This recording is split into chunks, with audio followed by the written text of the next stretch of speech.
असत्य सम्मानित होता है। एक पिता मेरे पास आया, रोने लगा। मैंने कहा रोते क्यों हो? बोले आज मेरे जीवन भर की साधना नष्ट हो गई। मैंने कहा क्या हो गया? बोले मेरा सपना टूट गया, मेरे अरमान टूट गए महाराज। मकान टूटता है तो इतना दर्द नहीं होता, अरमान टूटते हैं तो ज्यादा दर्द हुआ करता है। यार ये सब लुट जाए, धन दौलत लुट जाए तो वो पीड़ा नहीं होती, सपना लुट जाए, अपनी तमन्नाएं लुट जाए, बहुत दर्द होता है जीवन में। क्या हुआ? मेरा इकलौता बेटा है, मैंने इसे सत्यवादी बनाने का सपना देखा था और मैंने एक संकल्प लिया था कि मेरा बेटा कभी झूठ ना बोले। आज मेरे बच्चे ने मुझसे झूठ बोला, मुझे लगा कि सब कुछ खत्म हो गया। मैंने बड़ा परिश्रम किया इसे सच्चा बनाने में, आज ये झूठ बोल गया। बच्चे की नजरें झुक गईं। मैंने कहा 1 मिनट इस बच्चे को मेरे पास करो, आप बाहर चले जाइए। लड़का मेरे पास रहा। मैंने कहा बेटा तुमने झूठ बोला, तुमने अपने पिता का दिल तोड़ा। बोले हाँ महाराज मैंने झूठ बोला। मैंने कहा सच बोलना मुझसे। बोले नहीं आपसे झूठ नहीं बोलूंगा। मैंने झूठ बोला। मैंने कहा तुमने क्यों झूठ बोला? तुम्हारे पिता को आज कितनी पीड़ा, कितना दर्द है। बात कोई बहुत बड़ी नहीं, छोटी सी बात। और अक्सर देखना मजे की बात तो ये है कि हम उन बातों में झूठ बोलते हैं जिन बातों का कोई औचित्य नहीं हुआ करता है। प्राण संकट में आ जाए तो झूठ बोला जाए। कितना झूठ हम अपने मन के अंदर रचते रहते हैं। हम ये करेंगे, हम वो करेंगे, हम ये बहाना बना देंगे। प्राण संकट में आ जाए, कष्ट हो जाए, जब कुछ रास्ता ना दिखे तब वो मार्ग पकड़िए। ध्यान रखना 2 तरह के लोग होते हैं धरती पर, 2 तरह के लोग होते हैं, 2 तरह के रास्ते होते हैं। एक अच्छा रास्ता होता है और एक बुरा रास्ता होता है। अच्छा रास्ता शुरू में कठिन लगता है लेकिन उसका परिणाम बहुत अच्छा आता है, और बुरा रास्ता चलते समय तो अच्छा लगता है लेकिन परिणाम बड़े घातक सिद्ध हुआ करते हैं। बुरे रास्तों से आज तक किसी को अच्छा परिणाम नहीं मिला है। चाहे लादेन हो, चाहे सद्दाम हो, चाहे रावण हो, चाहे कंस हो, ये जब जीते थे तो रास्ता बुराई का इन्हें बहुत अच्छा लगता था, लेकिन रिजल्ट आपने देखा है क्या आया इनके जीवन में। गलत का रिजल्ट कभी अच्छा नहीं आ सकता है, अच्छे का रिजल्ट कभी गलत नहीं आ सकता। ध्यान रखना, पश्चाताप होना चाहिए, गिलानी होना चाहिए, घृणा हो जाना चाहिए हमें अपने जीवन से। 2 रास्ते, एक सरलता का रास्ता और एक कठिनाइयों का रास्ता। और जब जब मेरा मन कठिनाई के रास्ते को छोड़कर सरलता का रास्ता पकड़ता है तब तब भीतर से ग्लानि होती है कि मैंने सरलता का रास्ता क्यों स्वीकार। जीवन तो कठोर साधना है। साधना करिए अपने जीवन में, शक्ति को जागृत करिए। आप कहेंगे हमारी शक्ति नहीं है, जगाओ शक्ति को। जगाओगे तब जागृत होगी। पहले से हार मानकर बैठ जाओगे कुछ भी जीवन में हासिल नहीं हो पाएगा। प्यास लगी है, रोको, निर्जरा होगी, कर्म का क्षय होगा। और जब प्यास लगे तो एक काम करना, सारे शिविरार्थी किसी और को नहीं, पुलक सागर को याद कर लेना। तुम तो एक टाइम भोजन करके केवल बैठे हो, मैं तो एक टाइम भोजन करके अब 3-3, 4-4 टाइम बोलूंगा, कंठ भी सूखता होगा। मैं तुम्हारे जैसे मिमियाते हुए तो बोलता नहीं हूं, शेर जैसा दहाड़ता हूं, ध्यान रखिए। लेकिन ध्यान रखना, प्यास लगे अपने संतों को याद करो, भूख लगे संतों को याद करो।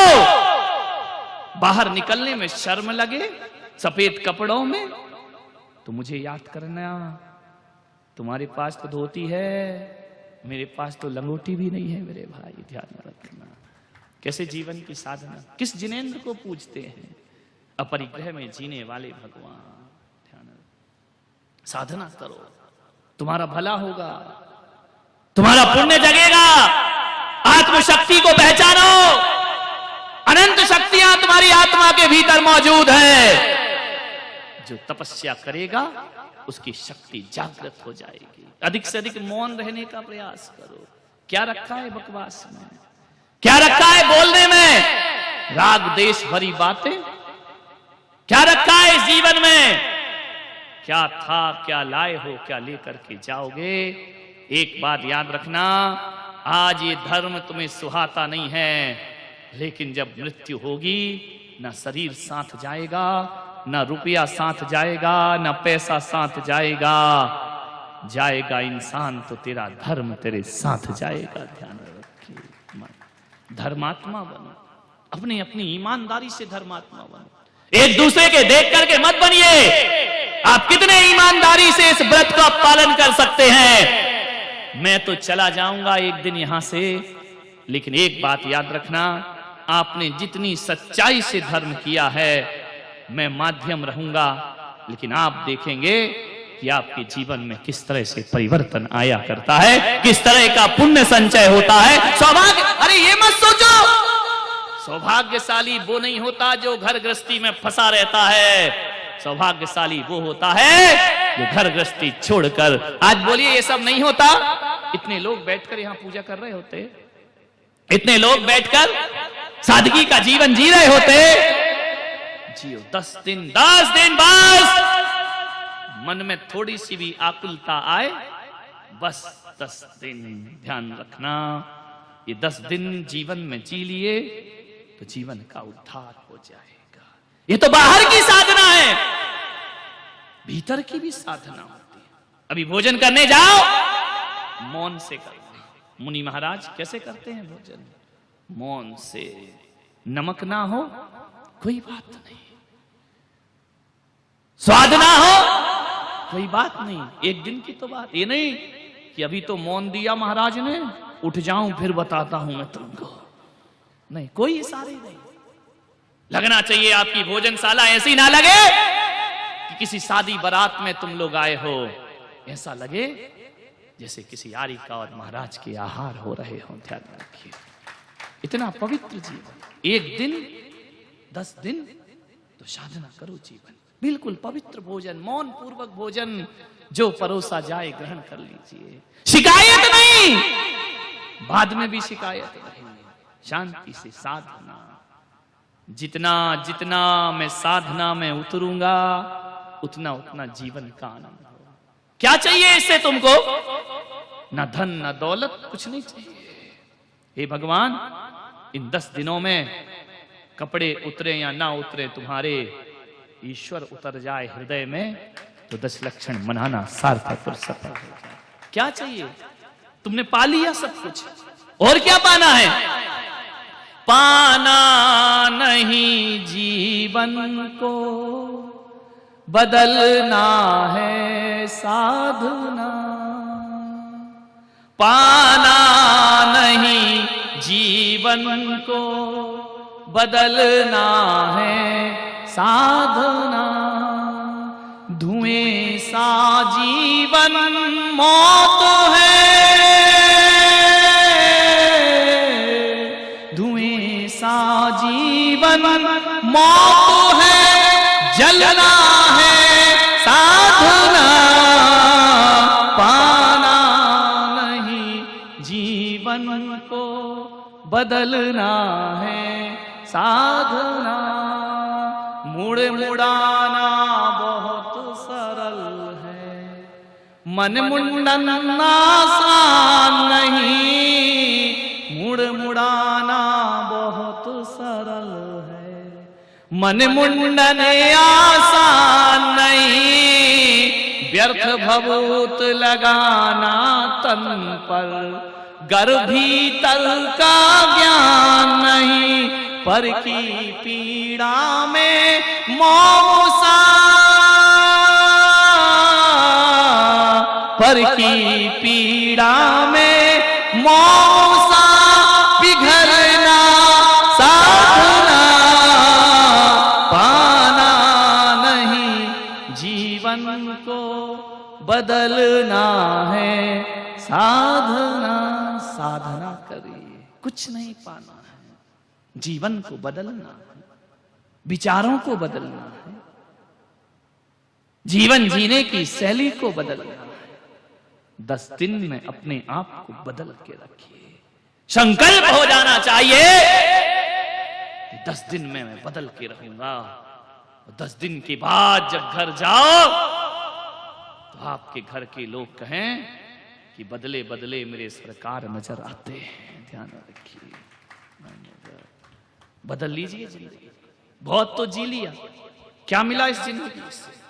अंधेरों में जी रहे हो, नादानी कर रहे हो।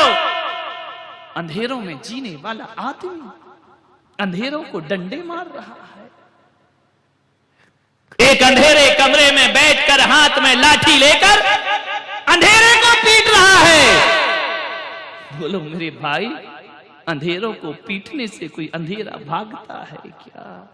अंधेरों को कोसने से अंधेरा नहीं भागता है, अंधेरे को गाली देने से अंधेरा नहीं भागता है। ऐसा होगा कि मारते भी रहोगे अंधेरों को, लकड़ी भी टूट जाएगी, अंधेरा भी ना मिटेगा।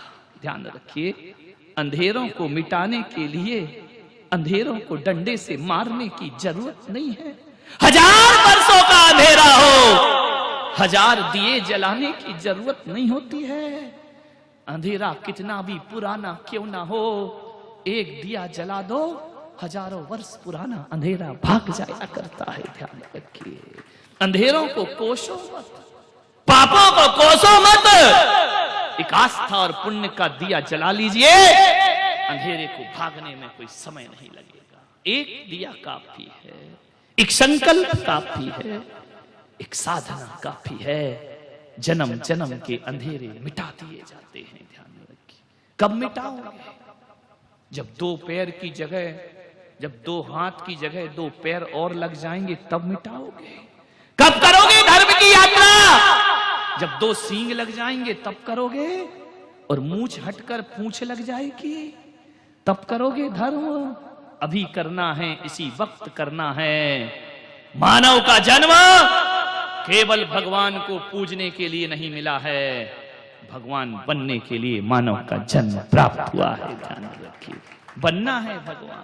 ऐसी पूजा करो कि पूजा करते करते हम ही पूज्य हो जाएं। जिस दिन हम पूज्य हो जाते हैं उस दिन पूजा की जरूरत नहीं पड़ती, दुनिया हमारी पूजा करना प्रारंभ कर दिया करती। साधना में जीवन ढालिए। क्या होगा? घर जाओगे, कपड़े चेंज कर लिए, असंयम का जीवन जिया, कुछ मतलब नहीं। ध्यान रख, याते तो कागा भलो, भीतर बाहर एक। ऐसे मत बनना कि बाहर से बगुला, भीतर से कौवा, भीतर से मन काला। नहीं, पवित्रता आपके जीवन का उद्धार होगा। कसायों को जीतिए, उत्तम क्षमा का धर्म है। क्रोध ने कब सुख दिया है जीवन को? क्रोध ने कब आनंद दिया है जीवन को? क्रोध बेहोशी से आता है, पश्चाताप पे खत्म हो जाया करता है। क्रोध की परिणति पश्चाताप है। सिवा पछतावे के कुछ नहीं मिलता इस क्रोध से, सिवा नुकसान के कुछ नहीं मिलता है। आज संकल्प करना कि शाम तक हम क्रोध नहीं करेंगे। ध्यान रखिए, कैसी भी परिस्थिति आ जाए शांति से जीने का प्रयास।